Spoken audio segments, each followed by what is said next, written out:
Most people wake up every day chasing someone else's approval, not realizing that this quiet hunger for validation is what keeps them empty.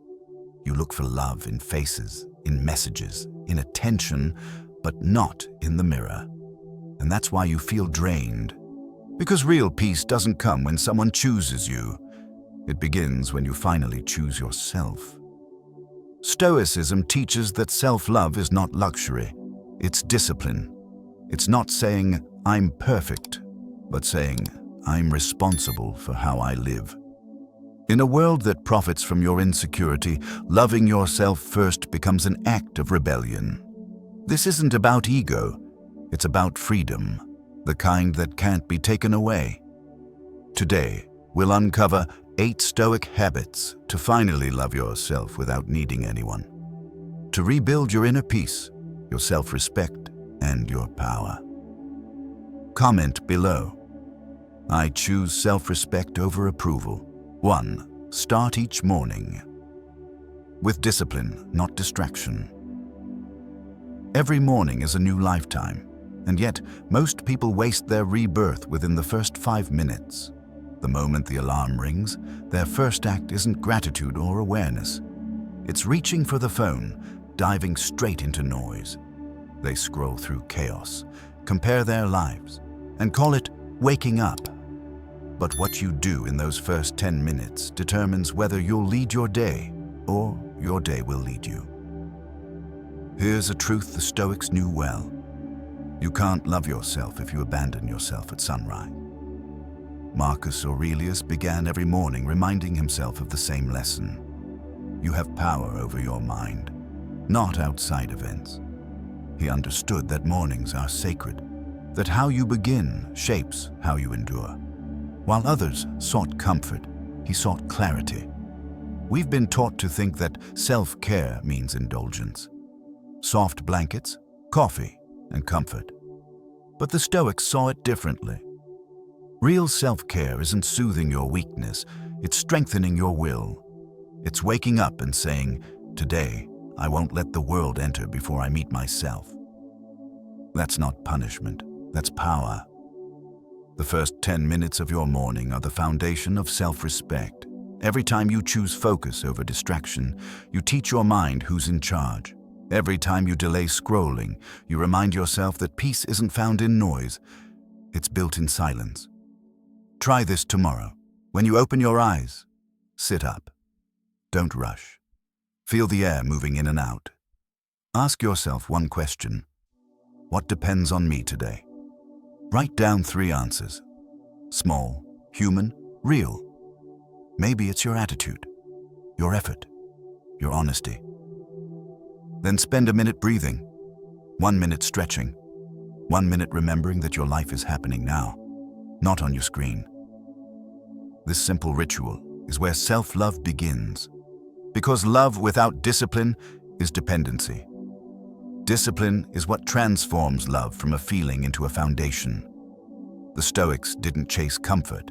They trained for clarity, and clarity, repeated each morning, becomes peace. So tomorrow, when your alarm rings, don't check the world. Check your mind. Don't rush to react. Rise to command. Let that first act of discipline whisper a quiet truth. I am not a slave to impulse. Every day you start with order, the noise outside loses power. Every morning you choose focus, you reclaim a piece of yourself the world tried to own. This is how Stoics practiced love, not by escaping the struggle, but by mastering it before the day even begins. Repeat this to yourself as the sun rises. The first victory of the day is over my impulses. Because loving yourself means leading yourself. And discipline, quiet, patient, consistent, is the purest form of love there is. 2. Speak to yourself. Like someone you respect. You spend your whole life talking to yourself. And the truth is, no one's voice shapes your reality more than your own. But most people speak to themselves like they're talking to an enemy. Every mistake becomes proof of failure. Every weakness becomes a reason for shame. I'm not enough. I always screw things up. I'll never get it right. These words echo quietly, day after day, until they become the lens through which you see yourself. And that's why you feel stuck, because you're fighting an invisible war inside your own head. The Stoics taught that your mind becomes what you feed it. Marcus Aurelius said, "The soul becomes dyed with the color of its thoughts." If your thoughts are cruel, your world becomes smaller.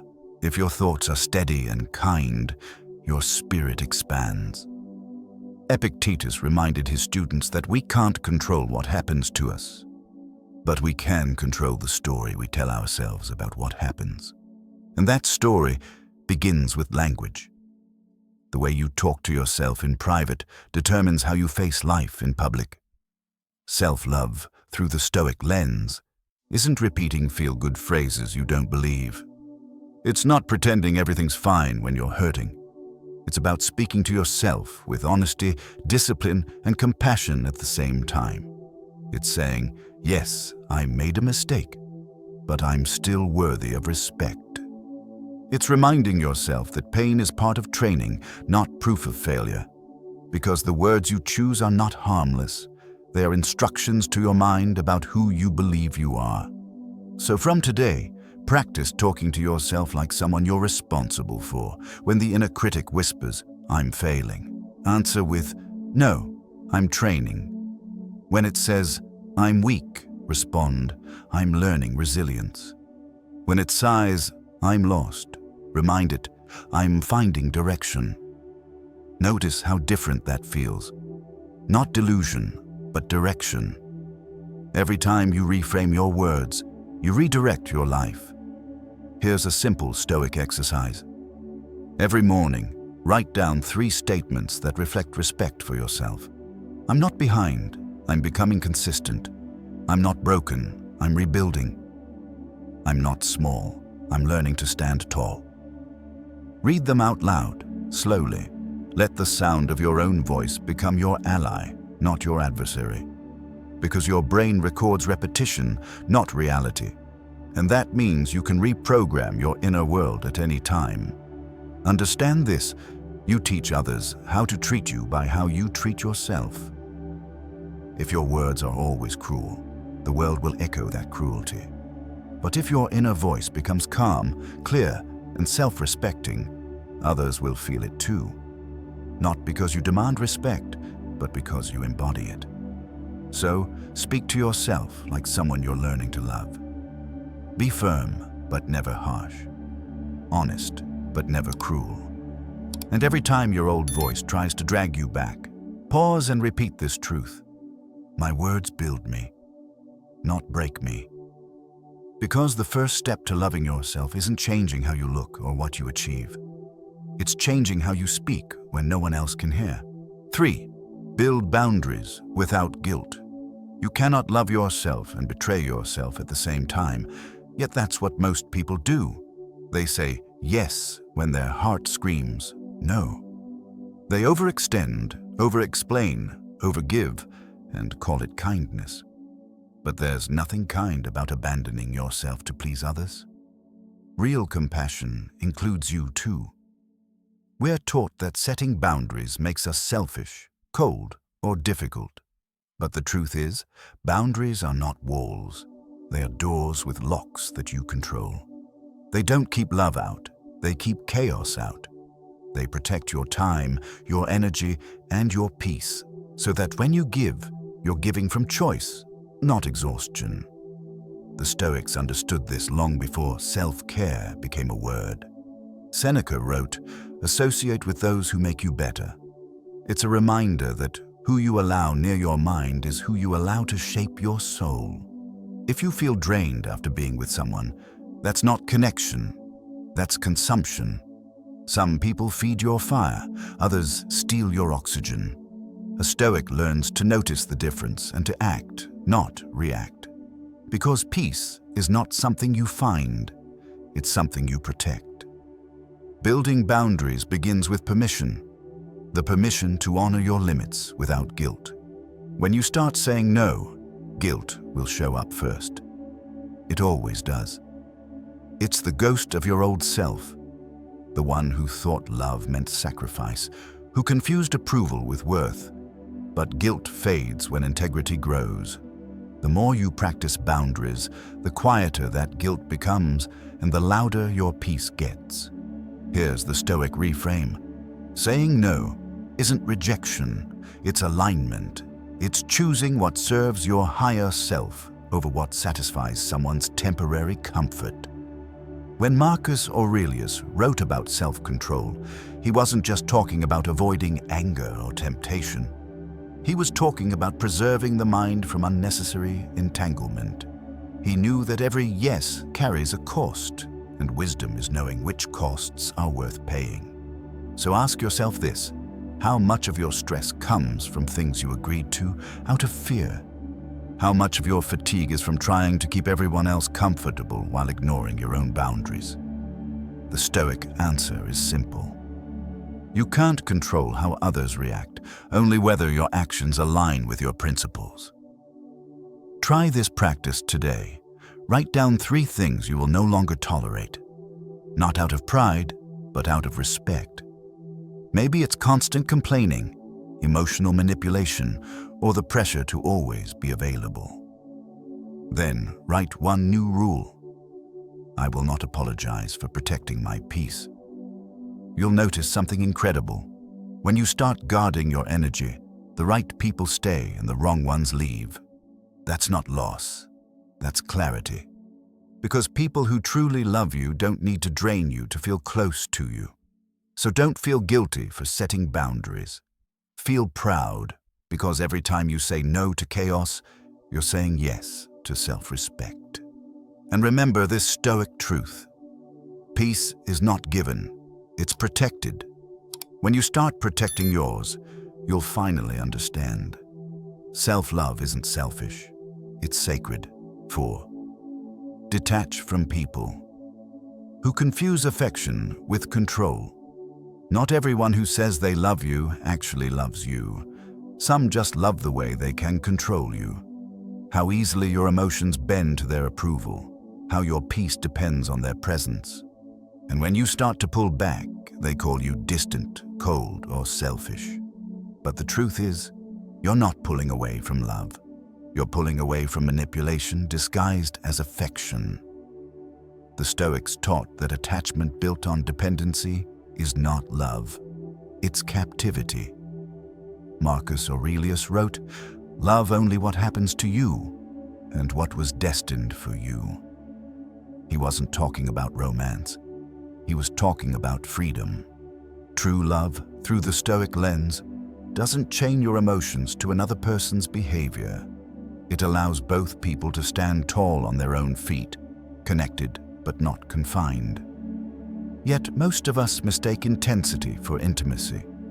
We believe that constant texting, explaining, or chasing equals care.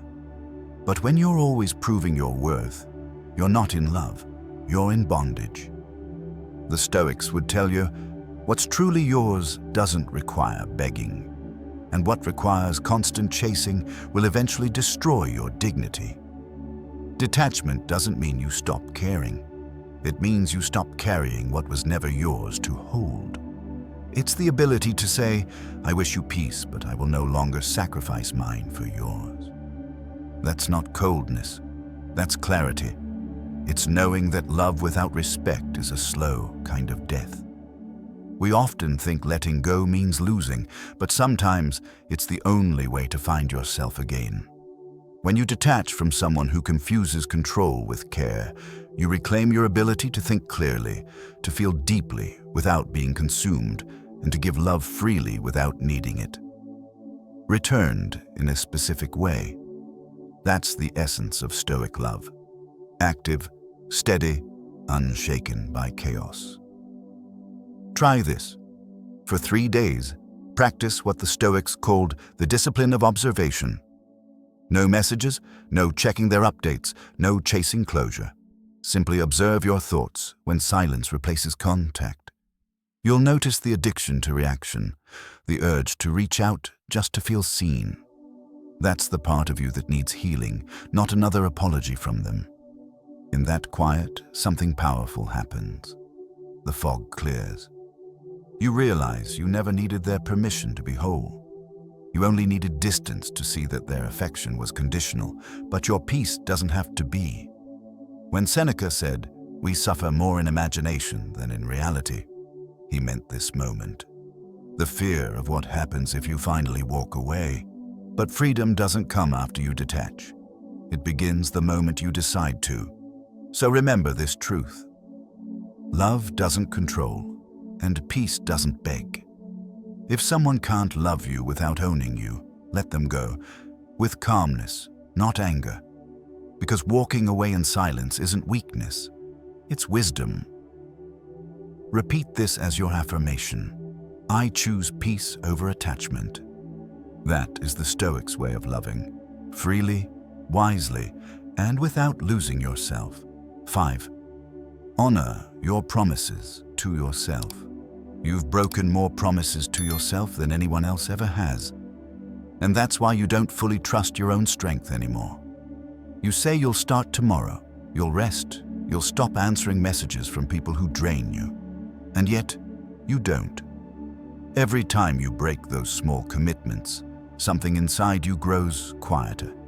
It's not laziness, it's loss of faith. Not in the world, but in your own word. The Stoics believed that a person's peace comes from alignment, when what you think, say, and do are the same. Epictetus said, "No man is free who is not master of himself." Freedom isn't about doing whatever you want. It's about doing what you said you would do, even when it's hard.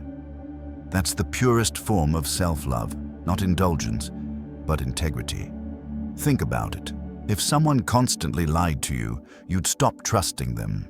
So when you break promises to yourself, your subconscious stops believing you too. That's why discipline feels heavy, not because it's difficult, but because you no longer believe your own voice. The Stoic remedy isn't punishment. It's rebuilding that trust, one kept promise at a time. Start small, choose one thing, just one, and keep it. Wake up when you said you would. Drink the water you said you'd drink. Finish the book you said you'd finish. Don't announce it. Don't post it. Just do it. Because confidence doesn't come from praise. It comes from consistency. The Stoics called this the practice of voluntary hardship, doing small, difficult things on purpose to strengthen your will.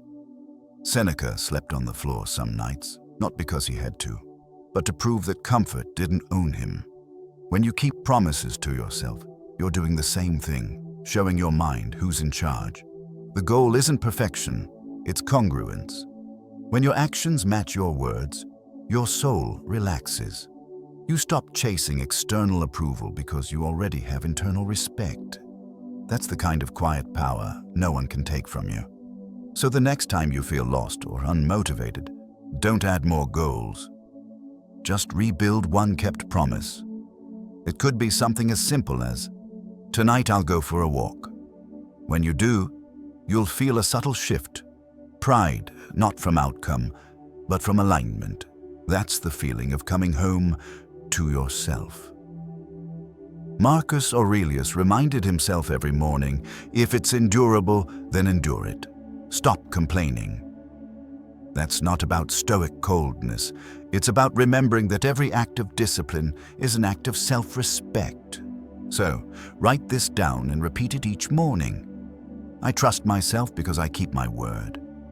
Because no love will ever feel safe until you learn to be reliable for yourself. Honor your promises, no matter how small.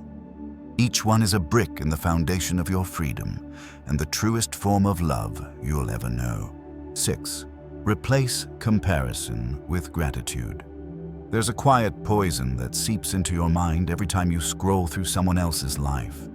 You start to measure your worth against their highlight reel, and suddenly your peace feels small, your progress feels slow, and your joy feels undeserved. You tell yourself it's motivation, but deep down, it's envy dressed as ambition. The Stoics warned against this trap 2,000 years ago. Seneca said, He's a wise man who is content with what he has, not distressed by what he has not. The world hasn't changed, only the noise has multiplied. Now comparison isn't just a thought, it's a constant broadcast, and it's stealing from you the one thing you truly own, the ability to be present in your own life. Comparison blinds you to your blessings. It makes you forget how far you've already come because you're too busy staring at someone else's chapter. But here's the truth the Stoics understood. Peace isn't found in getting more, it's found in appreciating enough. The moment you stop chasing what others have, you begin to see what has always been yours: time, breath, effort, potential. Gratitude is the antidote. It doesn't mean pretending everything is perfect. It means seeing clearly the food that nourished you today, the friend who checked in, the body that still carries you forward despite your complaints. Gratitude doesn't ignore pain. It reframes it. It turns "I have to" into "I get to." It transforms survival into appreciation. Try this simple Stoic exercise. Every morning, write down 3 things you already have that someone else is praying for. They don't have to be big. A stable mind, a quiet morning, a roof that held through the storm. Say them out loud. Let your mind feel the abundance it usually overlooks. Marcus Aurelius practiced this daily. He wrote about the sunrise, about the breath in his chest, about the gift of waking up at all. He knew that gratitude is not passive. It's a discipline. It trains your mind to focus on what's real instead of what's missing. You can't compare and be grateful at the same time. One feeds anxiety, the other feeds peace. One tells you you're behind, the other reminds you you're blessed. When you choose gratitude, you're not denying ambition, you're grounding it. You're saying, "I will grow, but I won't hate where I am while I do." So the next time envy whispers, "You should be further by now," answer calmly, "I am exactly where I need to be to learn what I must." Then look around. Notice one good thing in this exact moment, and let that be enough. Because gratitude doesn't just change what you see, it changes how you see. Repeat this every morning. Gratitude ends the war within. When you practice it, you stop measuring life in comparison and start living it in contentment. 7. Train your mind to find peace, not validation. Most people don't want peace. They want permission. They want someone to tell them they're good enough, worthy enough, lovable enough. So they spend their lives performing for approval, polishing their image, chasing likes, reshaping their truth just to stay accepted. And when that approval doesn't come, they feel invisible. But invisibility isn't the problem. Dependency is. The Stoics saw this weakness clearly. They understood that when your peace depends on the opinions of others, you'll always be their prisoner. Marcus Aurelius wrote, "If you are distressed by anything external, it is not the thing itself that troubles you, but your judgment about it." Your suffering isn't caused by rejection. It's caused by the meaning you attach to it. Every time you post and wait for validation, every time you explain yourself to be understood, every time you twist your truth to avoid being disliked, you hand over a piece of your freedom. Stoicism teaches the opposite. Peace is built from within, not borrowed from applause. Validation is a drug. It gives you a quick high, then leaves you emptier than before. But peace is a discipline. It grows slowly, through silence, through boundaries, through the quiet decision to no longer beg for recognition. You learn to stop seeking mirrors and start building roots. Here's the Stoic practice. Observe your reactions instead of defending them. When someone criticizes you, pause. Don't rush to explain or prove. Ask yourself, is this true? If yes, I'll learn. If not, I'll let it go. Either way, you win. Because truth refines you, and lies can't touch you. Seneca said, A wise man is content with himself. He didn't mean arrogance. He meant self-anchoring. When you know your values, you no longer need constant reassurance. You move through life with quiet confidence, not loud, not defensive, just grounded. Try this small ritual once a week. Spend 1 hour in complete silence. No phone, no music, no distractions. Notice how uncomfortable it feels at first. That's your dependency on noise leaving your system. Sit through it. Let your mind detox from the need to be seen, and you'll discover something profound. Peace was never missing. It was just buried under your craving to be noticed. When you stop chasing validation, you stop being manipulated by it. You can finally say no, without guilt, walk away without fear, and rest without explanation. That's what real freedom feels like. Not the absence of judgment, but the absence of needing to react to it. So from today, train your mind to ask a different question. Not, do they approve of me? But, do I respect myself right now? If the answer is yes, you're already at peace. Repeat this truth whenever doubt returns. Silence is self-respect in action. Because when you stop living for applause, you start living with purpose, and that's the peace no one can take from you. 8. Live by virtue, not emotion. Most people live like weather. Calm one moment, chaotic the next, ruled entirely by whatever feeling passes through them. When they're praised, they rise. When they're ignored, they fall. When life is easy, they're kind. When it's hard, they're bitter. But here's the truth the Stoics built their lives upon. If your actions depend on your emotions, you'll never be free. The Stoics didn't chase happiness, they chased virtue. Marcus Aurelius wrote, "Waste no more time arguing what a good man should be. Be one." Virtue, to them, was the compass, the unshakable standard that guided action even when emotions screamed otherwise. Because emotions come and go, but character is chosen. When you live by emotion, your peace is fragile. It bends with every insult, every delay, every disappointment. But when you live by virtue, by honesty, patience, courage, and self-control, peace becomes your nature. You no longer need life to be easy because you've trained yourself to be steady. Ask yourself this: do I act according to how I feel or according to who I want to be? That question will reveal everything. Because the difference between weakness and wisdom is consistency. Doing what's right even when it's not comfortable. The Stoics called it alignment, the harmony between thought, word, and deed. That's not emotionless living, it's emotional maturity. Epictetus said, "To live a good life, we have the potential for it, if we learn to be indifferent to what makes no difference." He meant that most of our pain comes from reacting to things that don't deserve our energy. Opinions, gossip, fear, desire. The Stoic response isn't suppression, but selection, choosing what deserves your attention and letting go of what doesn't. Living by virtue is not about perfection, it's about principle. It's waking up and asking, what would integrity look like today? Sometimes it's forgiving when anger feels easier. Sometimes it's keeping your word when no one's watching. Sometimes it's walking away from drama, not because you're cold, but because you're free.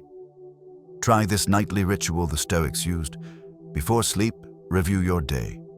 Ask 3 questions. What did I do well? What did I do poorly? What will I do differently tomorrow? This isn't judgment, it's refinement. It keeps your soul sharp and your heart humble. Because in the end, peace doesn't come from comfort or success. It comes from knowing you acted with honor, that even in the storm, you stayed true. And that's what Stoicism really is, the art of standing tall when everything else wavers. So tonight, whisper this to yourself. Self-love is self-discipline. Because when you live by virtue, not emotion, you stop reacting to life. and start leading it. That's when you finally become unshakable. You've made it here, through 8 habits, through reflection, through truth. Somewhere along the way, you stopped chasing approval and started remembering your worth. You learned that peace isn't something you find in others, it's something you build inside yourself. You discovered that love isn't comfort, it's discipline. That self-respect isn't pride, it's freedom. Each habit was never about becoming perfect. It was about coming home to yourself, to that quiet, unshakable part of you that knows how to rise no matter what happens. The Stoics never promised that life would get easier. They promised that you would get stronger, and that strength, that stillness, that dignity, it's already in you. So breathe. You're not behind, you're becoming. And every time you choose discipline over distraction, peace over validation, virtue over emotion, you prove to yourself that you're finally free. Whisper this now and mean it. I'm becoming unshakable day by day.